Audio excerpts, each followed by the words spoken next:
faarfannaa tokko jira faarfannichisi waldaa keessatti yeroo sana kan ba'edha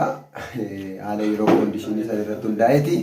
faarfannaan sun yeroo isaatu dheeratee abarraattume urgoo obboleetti koo sagantaan dhume jedhee abbaan taaddalee urgoo gaafatee maal ijaarsi naaf farree ka'ee dhaabatee jedha faarfannichi kanaaf yeroo isaatu dheeratee abarraattume inni dhamu abarraan guyyaa sana waldaa keenyatti wangeela lallabee urgoo obboleetti koo sagantaan dhume kan jedhe immoo abbaa taaddaleeti urgoo ganamaa ergaan dabarfadha itti waldaatti dubbataan jaarsi waldaa dhoowwe ganama sanaa achumaan sagantaa saba dhume irratti harka rukuttee ishiin gaafa sagantaa jechuuf kaatu urgoo obboleetti koo sagantaan dhume sabni waldaa yaa'u taa'e abbaan taaddalee achumaan abbaa shillimee an jedhu immoo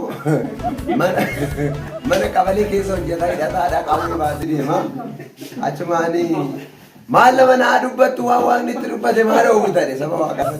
achumaan abbaa shilloo mana qabatee miti kun waldaadha jedhee jaarsi achumaan faarfataan tokko jira faarfattoota waaqayyo waldaa keessa ka'e faarfattoota baay'ee jira achuma keessa taa'e yeroo isaatti dheeratee abarraattume urgoo obboleetti koo sagantaan dhume jedhee abbaan taaddalee urgoo gaafatee maali jaarsi naaf farree ka'ee dhaabatee